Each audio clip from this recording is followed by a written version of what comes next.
In today's market, cash flow isn't created by hoping rents go up or waiting for cap rates to compress. It's created by operators who know how to force value, even when the market isn't doing them any favors. I'm Kevin Bupp, and this is the Real Estate Investing for Cash Flow podcast, where we break down how cash flow in commercial real estate actually works, from underwriting to execution and everything in between. Today's guest is Andrew Keel, a repeat guest on the show and a hands-on mobile home park operator who's built his business around three things that many investors overlook: disciplined operations, infill inside supply-constrained assets, and buying in secondary markets where fundamentals matter more than height. Andrew isn't chasing appreciation. He's manufacturing NOI. His approach offers lessons that apply far beyond mobile home parks. If you care about real cash flow, not just pro formas, this episode is about where value is actually created in today's environment. So let's get into it. Andrew, my friend, welcome back to the Real Estate Investing for Cash Flow podcast. It's always great to catch up with you. It's always great to see you and excited to have a fun conversation here today. Oh, same here, Kevin. No, looking forward to catching up and talking shop about mobile home parks. Yeah. So Andrew and I were just joking a little bit before we start recording here. Is that we were talking about golf, right? And I was joking how I'm still a crappy golfer, and even though I've been playing it for 20 years on and off, but I grew up in Pennsylvania, and I grew up in a town where there wasn't much to do, and so I picked up golf and got pretty decent, played quite a bit. Moved down to Florida at the age of 22, which was 20 plus years ago. Florida is really the golf mecca of the U.S., and I don't really play all that much anymore. Well, I'm getting back into it, and whereas Andrew, on the flip side, grew up in Orlando, the golf mecca of the country, and didn't pick up golfing until he moved to North Carolina a year or two ago. So it's weird how that worked out. I know. But anyway, buddy, well, outside of golf conversation, excited to have you here. Excited to talk about, the world of mobile home parks. And I know you've been at this now are you a decade plus at this point in time? I'm a decade plus guy now. So I've joined the club. No, it's exciting. And I remember many, many years back, and maybe we can dive into this later on this show, but I remember one of the things that really stuck out to me the first time I met you at probably, one of the MHI or SECO events, one of the industry events, is that you and your wife, I believe, in the very beginning, you guys literally used to buy communities and then you would move into them. You would literally move into a unit or a house if it was on site, and you would live there until you got the place stabilized, and then you would move on to the next. And I believe, correct me if I'm wrong, you actually had your first child while you were kind of going through this rigmarole of living in various communities. Is that correct? So we did have a 1-year-old. We had her not while we were living there, but we had her, and then we moved to Ohio and lived in a house in front of one of the first parks we bought. And she was with us. And looking back, it's like, geez, we were just a bunch of carnies, just going from town to town and, buying the next deal. But yeah, where there's a will, there's a way, man. You got to make it happen. The thing is that 99% of people would not be willing to do that. You know what I mean? Everyone wants success, but the majority of folks, when it came to brass tacks, hey, you got to go. The only way this is going to be successful is if you go spend 3 months there, 6 months there. Most folks wouldn't do it. They wouldn't get out of their comfort zone and go do it. So kudos to you for stepping out of the box and just making it happen. So you've always got these deals that perform versus those that might not hit the mark. What do you think that most investors most often misunderstand about where the cash flow is actually won or lost in a respective deal? Two things, right? One is operations. Like you really have to have your hand around the assets and understanding them. And particularly in mobile home parks, I was buying deals that were rough, right? Had like 40 vacant homes and, 30 vacant lots. And, I'm going to spend time there, filling all of those and getting them rehabbed and everything. So that's why I needed to be on site, and being, giving it more attention. But then I also think a lot in commercial real estate as a whole revolves around the debt that you put on the assets. Back in the day, I learned from guys like you and others that we believed in fixed rate debt, right? We weren't taking massive risks with variable rate or with these like bridge debt, facilities. So I think that really helped get us through some of the tough times. Is having that fixed debt on these assets. Just it helped us sleep good at night too. Plenty of folks that have done big infills and they've lost their butts, right? Like it theoretically, it's pretty simple. You got vacant lots. You maybe didn't pay too much for those vacant lots. You're going to put new homes on them. You're going to have people waiting in line to move into them. You pretty much just back them in, park them, they're ready to roll, right? Like it's pretty simple in theory, but like there's a lot more moving parts there. And so, where do you think some of the misunderstanding lies as far as, infill and, why it works so well, or for some folks, it might not work? infill, I think, is one of the hardest parts of the business. That like we have a few guys that's all they do is they work on infill, in capital projects, as I'm sure you do as well. But I think one of the big things is when we're going in, we don't pay a ton for those vacant lots. I've seen other groups, like even in properties we've sold, where they were valuing the vacant lots at I don't know how they come up with a value for those, because the bank doesn't value them. But we basically don't pay going in for those vacant lots at all, so that helps. But then a lot of it is just the execution of finding the inventory, right? Used homes, I think, became kind of a niche of how we're able to source used homes. And honestly, in the very beginning, I created this whole Google Drive folder that I think I probably shared with you, Kevin. But like, I created this folder, and it was me like going across the country, taking videos of myself going through these homes, looking at everything, the ceilings, the floors, and basically developing a training module that I can show these guys that work for me now of, hey, this is what type of used home you want to buy. This is the type you don't want to buy. And then we do bring in some new inventory as well. There's a process, there's steps, and it's so important, to just know ahead of time and to budget. I think a lot of guys also go in and they're like, okay, we're going to use the cash flow. We're going to use the cash flow to, infill. And it's just a much longer process. When you have bulk too, you're able to say, hey, I'm going to hire you to come and transport these 5 homes into my park. You're going to get prioritized, right? Versus somebody that's, bringing in one-off homes, once every year. So that has helped us too with our vendors. How do you make the determination of bringing a used home in versus that of a brand new? How do you guys make that determination? Yeah, so it's market specific. We started in the Midwest, right? Like buying in these secondary markets like Des Moines and Indianapolis and Fort Wayne and Sioux Falls and those type of markets. And in those markets where the median home price was well under $200,000, it just didn't make sense for us to buy brand new and bring them in when we could get a used home, infilled, set up and everything for $25,000, all in. Also, in HUD states, when you have to put piers in the ground, concrete piers down, it's just way more expensive overall compared to used homes where sometimes you can get away with ABS pads or other options based on how the building department looks at it. So it was just way less expensive. It is way inefficient because, like you're saying, we're having to like hodgepodge one-off, homes. But when our total basis into a lot is $25,000 and lot rent's $450, and the value of that occupied lot is $50,000, it's a big pop, and it helps us get to that, refi evaluation that we're looking for. You mentioned you guys spend a lot of time in the secondary markets and some smaller markets. What do you when you're out there, maybe maybe use the example of a market recently you've looked at deals and where you might not currently own anything. You've been looking to maybe expand the footprint there, but don't currently own anything at the present time.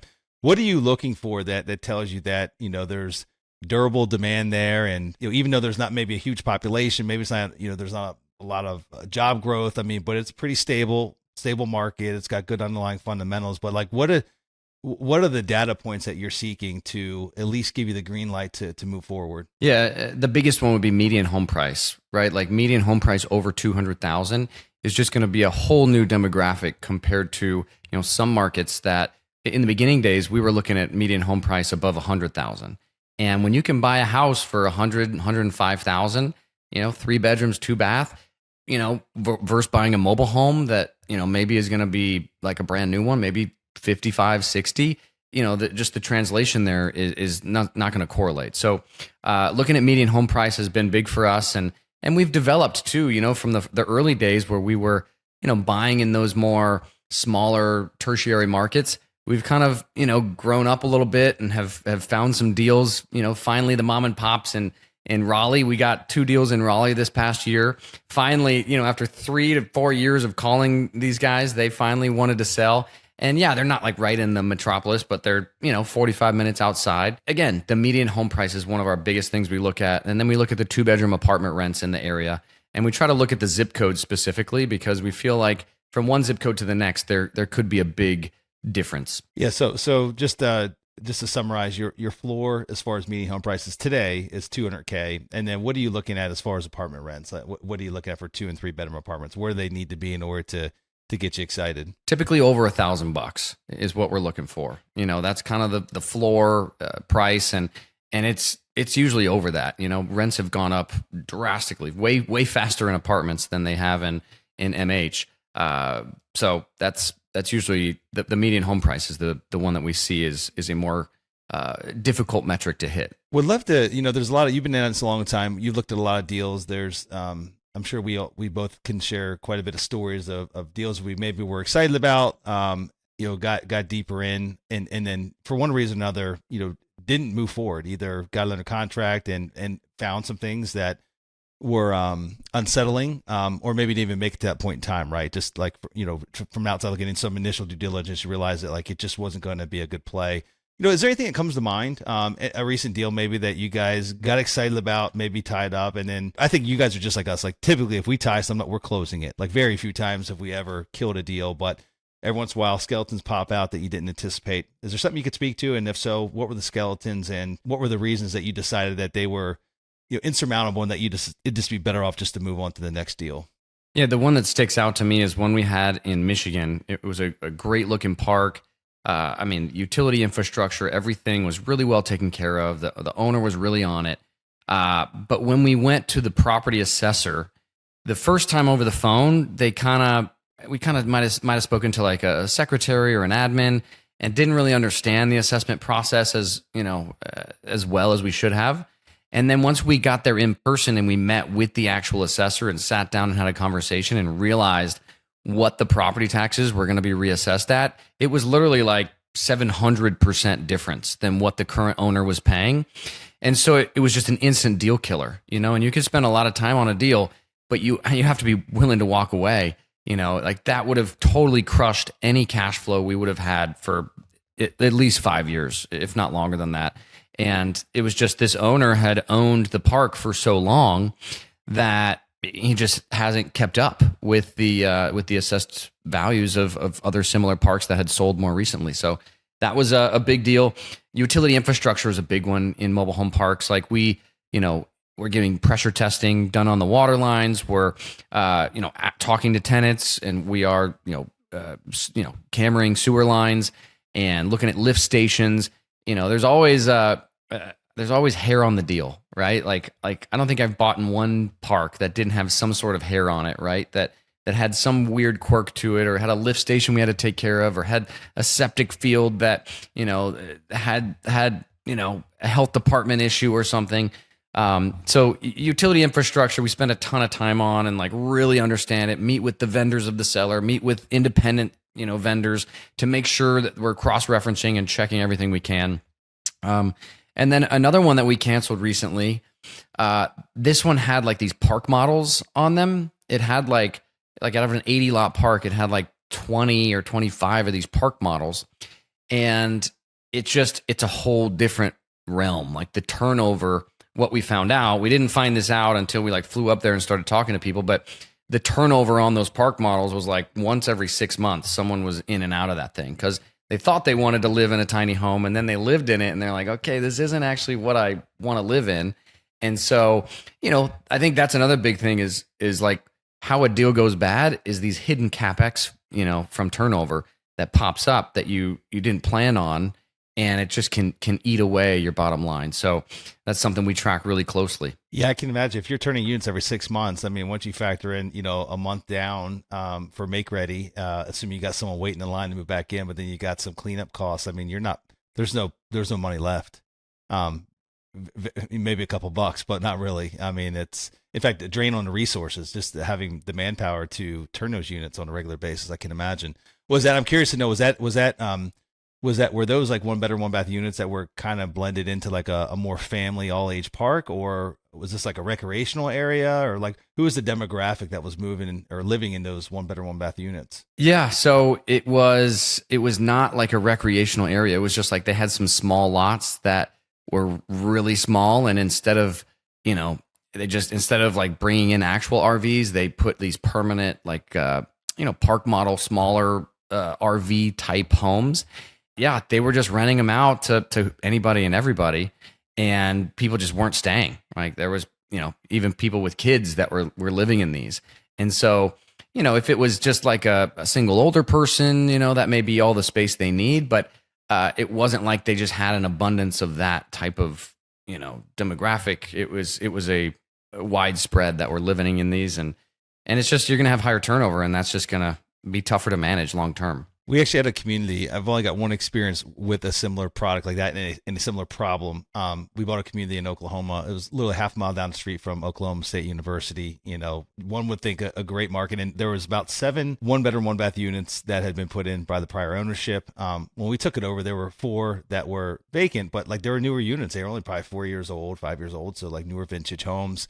And I just had, chalked it up to, and it was a kind of a mom and pop owner, like they'd owned it for 20 years. Again, it didn't seem like they put much effort into trying to get them rented. But as we dove into the property and started, uncovering the truths, one of the truths was that no one wanted to live in those units. We couldn't give those things away. And when I say give them away, give them away for $450, $500 a month. I mean, could barely get them occupied then. And then even trying to sell them, I'm like, you know what, let's just see if we can get, because the lot rent in this park was like $400 a month, right? And so we'd be better off just giving them away for $500, the entire unit. And even then, we did that on a couple of occasions, got quality, folks that passed our background checks and our credit qualifications. Even then, they didn't stay living, like they would still turn like every, 12 to 18 months, even though it was a resident-owned home, right? They just hand the title back to us and say, not a good fit for us. So yeah, it's definitely I think it's a very niche boutique demographic that you're seeking with those tiny homes. I think it works really well here in Florida, like the Sunbelt markets where you got folks that have second homes. They got a home up north, they want to come down to Snowbird, they've got a one bedroom, one bath, and very much like a lifestyle community where there's pools and tennis courts and pickleball and all those things where they're kind of outdoors a lot of times, and really they're just sleeping, in that unit, because very difficult to live a normalized life in 400 square feet or whatever those units are. So, there's one, I want to back it up a little bit because the first case study you gave was about property tax reassessments. And, that's an interesting topic because there's a lot of deals that we look at where that becomes the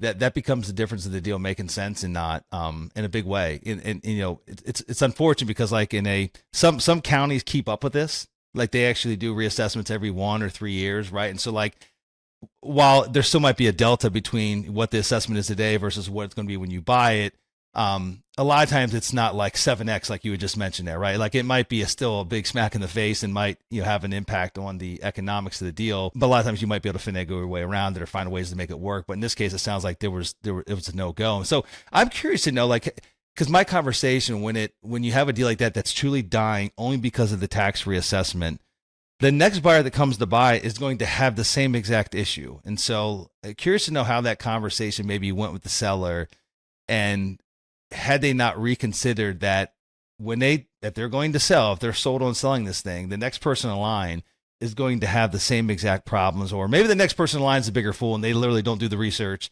and then they get smacked with a reassessment that just puts them underwater in short order. So just that's the case with this scenario. There was another group looking at it, and they were willing to put $100,000 down in hard money. They were putting $100,000 right behind us because while we were under contract, they cold called or approached this seller and said, "Hey, we're really hungry. We want this deal. We'll put $100,000 hard day one." I think he ended up signing with them, and I don't know where it played out, but. Yeah, that's a major mishap if they did not check that, because that is going to throw your numbers off for years. But he's in my follow-ups to follow up and see, if that did go through here in the next 60 days. And if it didn't, I think he'll be more willing to, negotiate with us. I know that, Andrew, your property management team's vertically integrated. I think it's pretty much it's a requirement in the space. I know there's third-party management groups out there, but I think just no one's ever going to have your best interest in mind, right? No one's ever going to treat your own property like you do. And so, I guess, what does your property management company look like today at a high level, like your staffing? And I think more specifically, given that, property management doesn't have a lot of margins. I mean, it's definitely a thin margin business. And so I'd be curious to know, any particular steps that you've taken over the years as you've kind of built out the property management company and evolved, what type of steps have you taken to lower costs and just build a more profitable property management arm? So first off, our property management arm is not profitable. Like it takes, acquisition fees and refi fees that we get from doing deals to pay for itself and keep it going. But that's only because I demand, A players. And, we about 3 years ago started, bringing in regional managers that were experienced in the space and had been doing this a while, US based, that can travel to the communities and inspect them, on a recurring basis. So that's been monumental for us because in the past, it was literally just myself and John Scortino, which I know you've met, my COO. And we were literally managing all of these parks ourselves, giving the direction, like every little thing. And then the people underneath of us would just execute. But we had to give the direction on every single thing. So can you tell I'm a control freak yet? But it's just, there's just so many moving parts to managing these, and it's really, really important. But right now we have 46 employees in the corporate office, plus our on-site managers, which there's just under 50 of those, one at every park. So it's a big operation now. There's more than just collecting rent and paying bills. There's HR, there's this whole realm of different things happening, and it also is amazing because now we have scale where we can say, hey, you 3 people are just going to focus on collections, right? That's your whole job. We have our own internal collections team. We have specific people in marketing, specific people in home sales, and it helps us be more specific in certain roles, so that like our background check team, which we completely revamped just this last year, is much more robust. But yeah, it's a necessity, Kevin, like to have good operations. When I talk to people, I don't know about you, but I'm a part of different masterminds, and I was at this mastermind, and there's this huge apartment operator there that has over $1 billion in assets under management. And a few years ago, he tells the story how he's like, you know what, mobile home parks, I get it. It makes sense. Like, I'm going to get into the space. And he got in and bought 9 communities within 6 months. And then the second 6 months, he couldn't sell them fast enough because he was just like, this is way different than I thought it would be. Like the operations and property management side of things, it's just, there's way more touch points than just asset managing a third party property management company. So it's just a different realm. Yeah, no, agreed.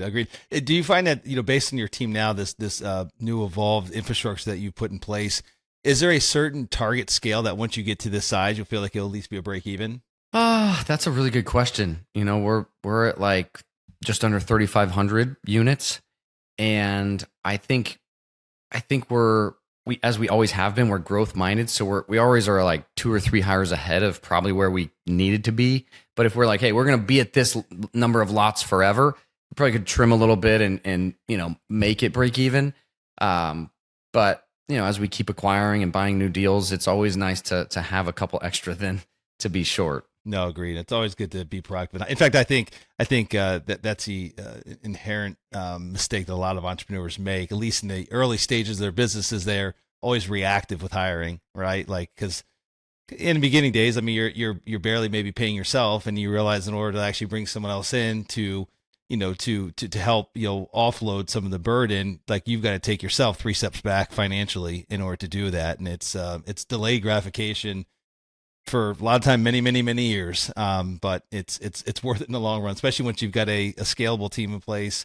Folks have got, combined experience that exceeds your years in the business, right? Like that have seen a little bit of everything. They've worked with big growth organizations. Like there's so much value there, and be able to let go of the reins and know that, they've got the wherewithal and they've got the knowledge to do it equally as good, if not maybe sometimes better than you would, right? And that's a beautiful thing. So let's maybe expand on that a little bit. That you kind of the talking point of growth. I'm sure, like even today, I can say that from a personal perspective, like we're always breaking stuff internally in the company, right? If you're not breaking it, you're not growing if you're not breaking anything. And so What are some of the areas maybe you can speak to outside of the property management? Were there any other areas that that you noticed maybe earlier on that you broke on a regular basis due to maybe lack of systems and processes, and maybe sharing some insights with the folks that are tuning in as they are maybe at the early stages of their business? Are there any of the areas that you could add value there with? It's easy to talk about these things now,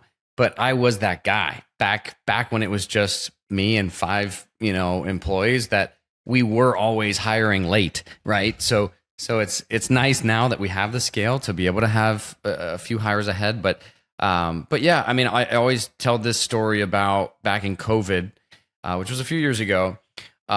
We were like, okay, we're going to go remote, and our head bookkeeper, who does she was bookkeeping and then also did some account payable stuff for us. She's like, okay, yeah, I'll just handle this from home, right? And it'll be fine. I'll just be able to, get all the bookkeeping and stuff done. And literally she went home and just stopped going to the PO box. And that's where all the utility bills and everything was coming in from the different parks. And so literally the way I found out was that the post office called me and was like, hey, your post office box is full. You need to come up here and check this out. I went and checked it out, and it was like a couple months worth of mail that just was totally inefficient, right? And at this time we had checks and money orders coming in from certain tenants and not from other tenants. And so it was just a very inefficient process. And since moving to pay lease now, where everybody's online, or we don't accept checks and money orders, we don't need a person just to open envelopes and deposit checks all day, where with that broken process we did. So just multiple different things I can think of like that, where things have broken, and it takes a week of working 100 hours a week to fix it, but then you learn and you move forward and keep trucking. So as far as your mail, it's interesting because we have an old PO box from back in the day, and we had an office 3 offices ago near where that PO box was, and it's one of those things where we've just been delaying, making the shift because there's so many addresses that are connected to that one PO box that it just becomes a burden. And so we've maintained that little tidbit of inefficiency in our business because we haven't figured out a better way to get out of it. So curious to know, do you just have everything go to your corporate office now? You have a centralized corporate office, it sounds like. There are these for some of our entities that don't get a lot of mail, where they'll we'll put the corporate services address on it, and they'll scan everything and send it to you. But for a park that could get 100 pieces of mail in a month, because there's all these entity documents and things. It just wasn't efficient. But 95% of it's junk too, junk. Yeah, you don't even need to see it. Exactly. So it's just it's frustrating. But yeah, it just goes to the corporate office, which is a little bit easier. Yeah, no, good deal. So well, awesome, buddy. It's always fun having you in the show, man. I always definitely walk away with a number of golden nuggets here. But maybe as we wrap it up here, we'd love to, I think, looking over the last couple of years, I'm sure that, it sounds like you've had a number of great years over the last couple of years. We've done the same. We've been in growth mode. It sounds like you have. And so but I think we're the minority of the batch. I think a lot of other folks have maybe had some challenges, maybe not in our industry, but just generally speaking in commercial real estate. There's more pain than there are. There's been more pain than profits, and so for folks that are maybe looking, LPs that are out there, a lot of LPs lost money as well with a variety of groups. Any tidbits of advice for limited partners that are looking for an operator, and determine whether or not that operator is the real deal. It's just not smoke and mirrors with marketing, this, that, and the other. What are any questions that you would suggest that they be asking? I think it's funny because 5 years ago, there was more capital than there were deals. And literally people were just throwing money at any operator, right? Whoever had the prettiest marketing was getting capital. Now, I think that a lot of that has been a lot of those less than desirable or efficient operators have been kind of sorted out. Right. But even then, a lot of limited partners they're not maybe overly sophisticated investors that know how to really determine who truly is real and they're going to stand the test of time to those that are just a flash in the frying pan. So any words of wisdom that you could leave with them as they're out there seeking for their next opportunity? Yeah, that's a really good question. I think track record is going to be the number one repeated item, is try to, get get proof of track record, and then dig into that track record, right? Like I had investors go drive through parks that we own before they would invest with us to see what it looked like, right?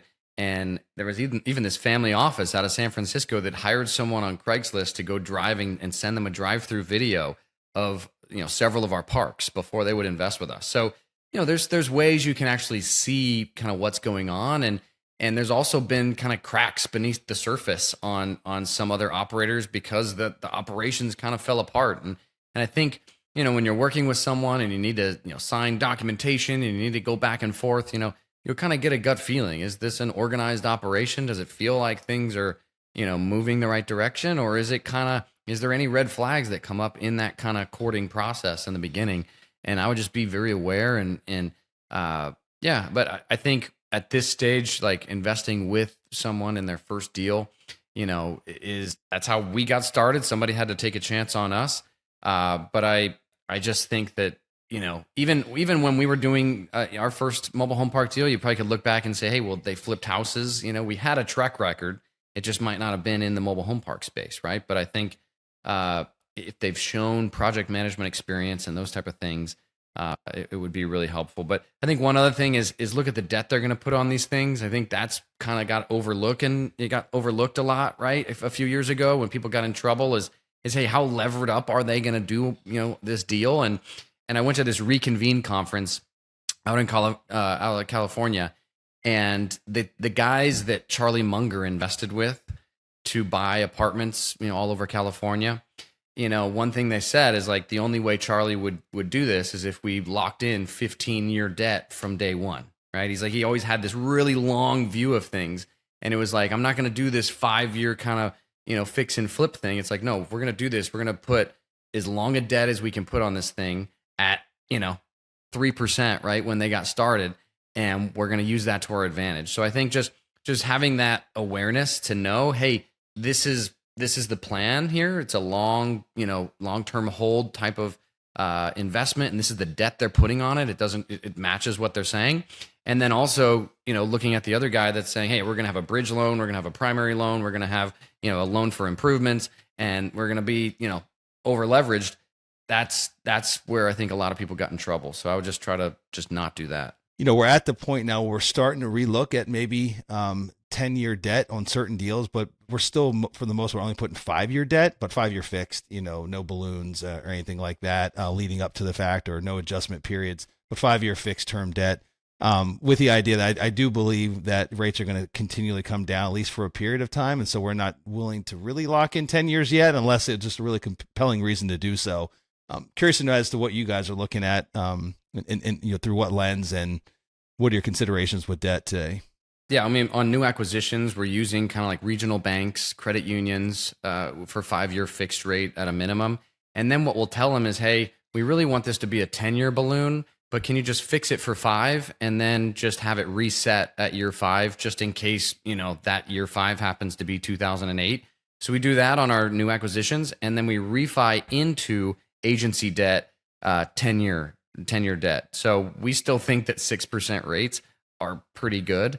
And we're just, if the deal's cash flowing, at that point, because we're not refining into like 80% leverage. It's typically, 60, 70%. So we're just still refining and then putting that really long debt on it and just kind of holding on. But I would be nice to have those interest rates, from a few years ago. Well, Andrew, my friend, this has been a pleasure. Always incredible value that you bring to the equation. So I appreciate you taking the time out of your busy golf schedule and joining us here today. It's always good catching up, bud. For those that want to learn more, where's the best place to track you down? I mean, a website, any social pages that you spend time on? Yeah, website would be best. It's just keelteam.com. It's down at the bottom of the screen if you're watching the video.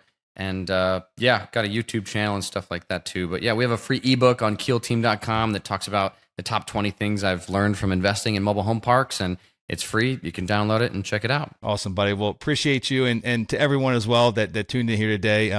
If you did enjoy today's episode, please do take a moment. Subscribe to the show, leave a rating and review. It really does help us continue to grow the podcast and attract awesome guests like Andrew to the show. And with that, Till we see you again on next week's show, wishing each and every one of you strong deals and even a stronger cash flow. Take care now.